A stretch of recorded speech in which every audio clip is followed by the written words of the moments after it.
cut a similar, sorry, 2023 when they cut a sort of similar number of jobs in the thousands. But you know, this certainly seems to be tying together a few different phenomena here. You know, partly tied to performance, partly you know, the firm reorienting where it's basing some of its workers, and also a small portion of these cuts are coming from AI already and automation. You know, making certain roles and tasks more efficient. Wait, talk more about that part, because isn't that what everyone was freaked out about? Like, is this like?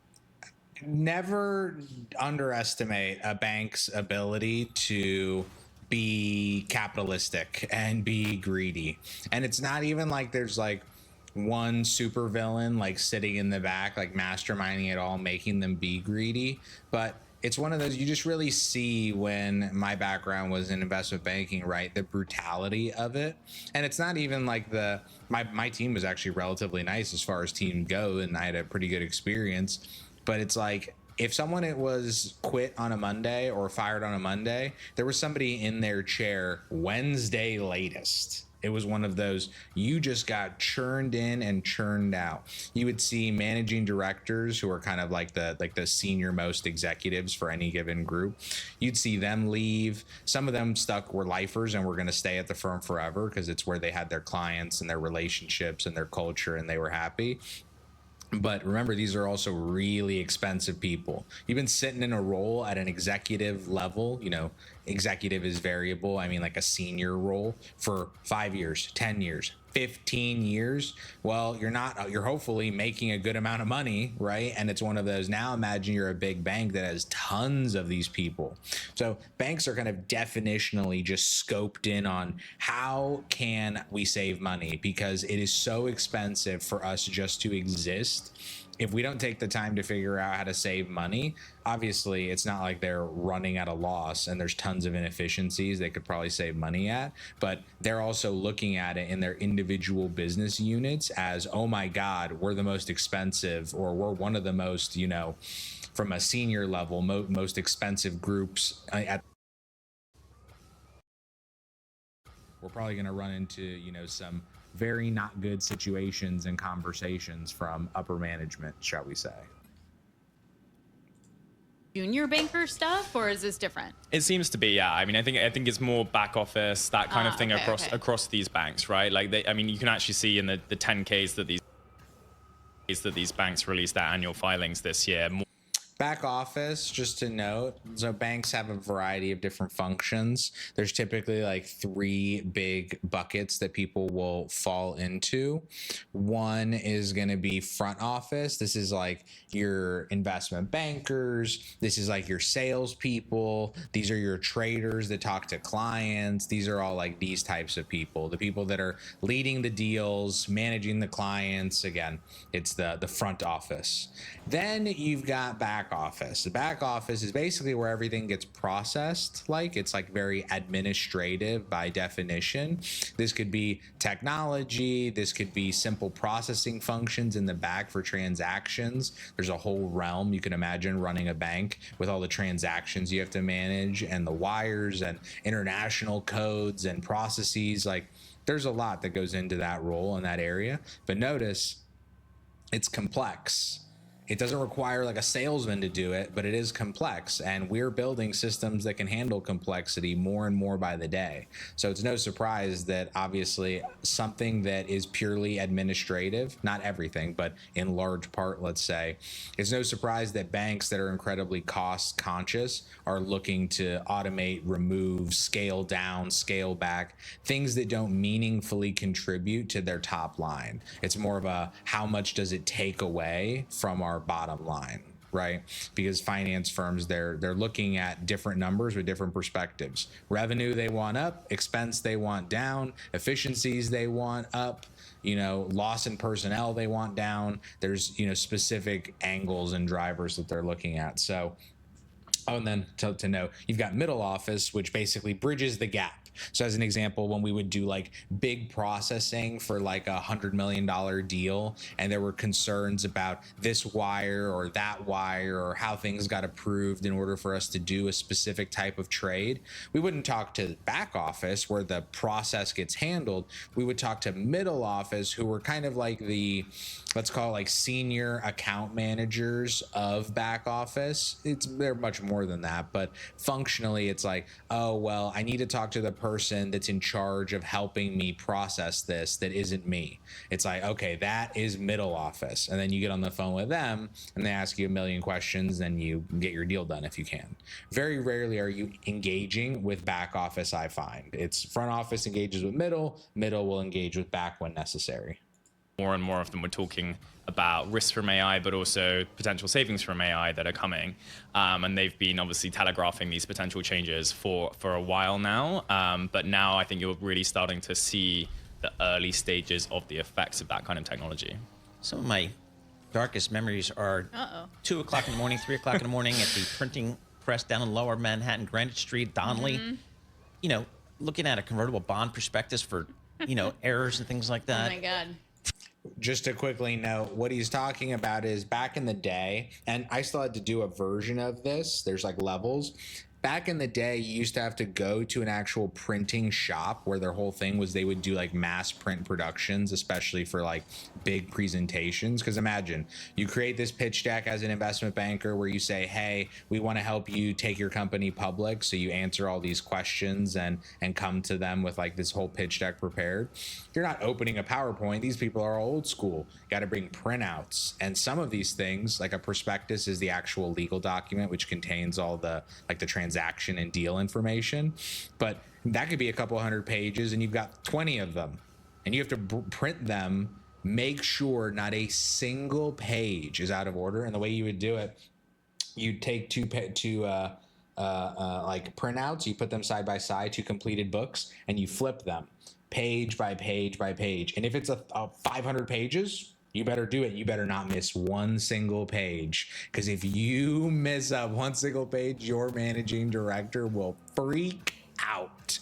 If one page is bent, if one page randomly didn't print out in color, because it's one of those, you as the banker want to be able to go, but the printing guy did it. It's like, yeah, but the managing director, your boss, goes, yeah, but it was your job to make sure it was done well. It's the job isn't done just because you submitted it. The job's done when you confirm it's done well, because you're ultimately responsible.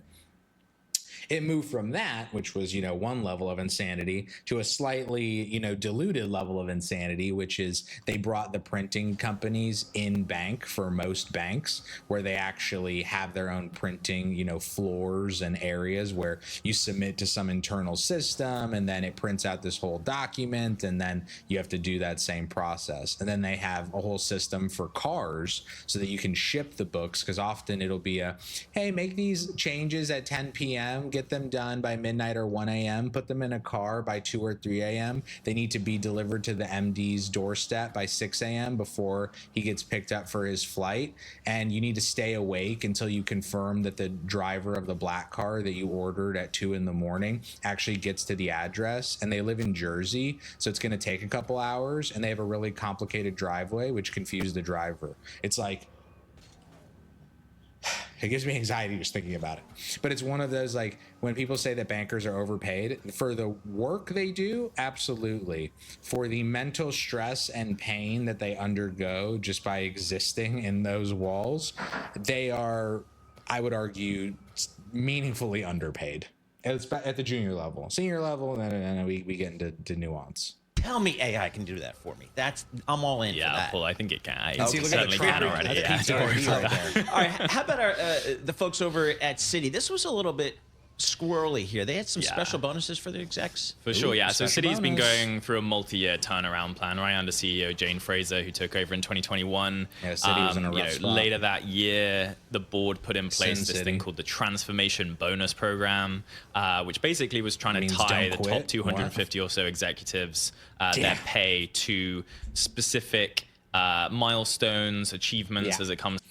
because they want to incentivize the metrics and they want to give you a reason to stay. Because here's a big problem: when your offering is very similar, meaning being an investment banker at JP Morgan is pretty similar to being an investment banker at Morgan Stanley. It's like, yeah, your systems may be different, and yeah, you may do a few things different, but banks follow regulations, so it can't be, you know, that different. Some of the internal operations can be different, but the job isn't that different. So if things get rough at a bank, brain drain, and everybody leaves, everybody starts looking. Senior people quit. Yeah, they may be expensive, but if your bank is dying, you don't really care about that expense as much because they're also the people that drive revenue. It's not like the CEO of the bank is bringing in 100 deals. He has all of the senior execs that exist a few levels beneath him running this department, running this industry group. We have healthcare, we have industrials, we have metals and mining, we have consumer goods, we have whatever, right? All these different little new fintech. General tech. We have all these different places that need to be managed, and they have their individual executives which drive revenue. Now it's all right, if these guys quit, we are double fucked. So I'd rather set up metrics that incentivize them and maybe even overpay them if they hit the metrics, meaning on a normal year I'd pay them $1 million. This year I'm going to pay them $3 million, because if I don't have them do it, or they're not incentivized to stick around, if they don't execute, bad. And if they don't stick around, worse. You can understand why, bonuses come into play. To dealing with regulators' demands. Remember, Citigroup is under 2 big regulatory consent orders from the Fed and the OCC that were put in place in 2020. And they've been trying to shed these, mainly about back office checks, data quality management, and obviously we know recently some botched transfers that made some headlines. Renewed scrutiny over these issues at the bank. And what's clear here is that Citigroup now, this is the 3rd and final tranche of these annual bonuses, and in fact every year they've been going down in terms of percentage, the scorecard basically that the executives have been getting. In 2022, they got 94% of their bonus payout. In 2023, they got 80%. And now this time they're getting 68%, but that's only because partly boosted by a share price. A share price contribution that wasn't present in the previous 2 tranches. Without those, if you're comparing apples to apples, they're down at 53%. Oh, here's a key point. Similar to like startup employees in the early days were part of your compensation. Again, depends on how early in startup land you are. At the earliest days of startup, you don't get anything. Maybe a couple shares, or you get your equity in terms of percentages, not individual share units. But when you get to like a well-funded startup, or like a Series A, Series B startup, then all of a sudden you have options, and those options have specific, strike prices and exercise prices and all these things. And obviously that's connected to stock, right? It's the ability for you to kind of ride the wave of all the growth of the business. Well, you could imagine if your bank, if you have a bunch of senior employees that are making $1, $2, $3, $5 million a year, what's more efficient? To give them all of that in cash, or to give them a portion of that in cash and give the remainder of it in equity, meaning in shares at the current price that makes sense as far as the compensation. So 100 grand is the deal, 25K in cash, and the remainder in additional like shares. When you have big giant partners and big people that are making millions a year, and this doesn't include all the juniors beneath them that are making 600, 500, 300, 400, and all those people add up as well.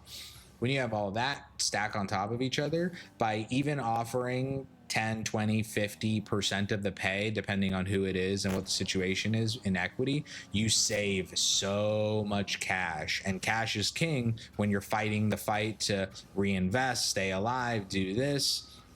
And the nice thing is, if the stock goes up, if there's a rally, then the employees can often make more than what they gambled for. So it allows them to really, take advantage of the upswing and go for, hey, this was going to be 75,000, but now because I had some risk on it, I get to make a bit more money. So they've fallen from 94 to 80 to 53, basically, if you're looking at, raw performance in terms of how the board thinks that these top executives are doing in getting towards these key, these key milestones that have been set for them a long time ago and are really a key part of what Jane Fraser has staked her tenure on. So that's not good. Like, if you're sitting in that position, you're like, ruh-roh. Like, what do you do then? What do you do, right? Yeah, Walk across the street. Good question. I mean, that's one of the risks of making a bonus program like this is you're being so transparent that it's almost, it's difficult to be like, hey, yeah, we're doing really well when you're not. And in fact, the bank has quite transparently said, sure, we're not doing well enough. They got a fine of about $160 million in July from the Fed and the OCC for basically not improving fast enough. And if you get a fine like that, it's quite hard to be back paying. and be like, no, just kidding. Yeah, exactly. It's quite hard to be paying out bigger bonuses on these, on this level. But we also don't know how much the bank is spending on these bonuses. CFO Mark Mason also declined his bonus this year, this transformation award bonus specifically. Generally a good idea. A lot of the improvements that need to be made are under the Treasury, under regulatory reporting issues that he's responsible for. And so he seems to have sort of taken that on the chin.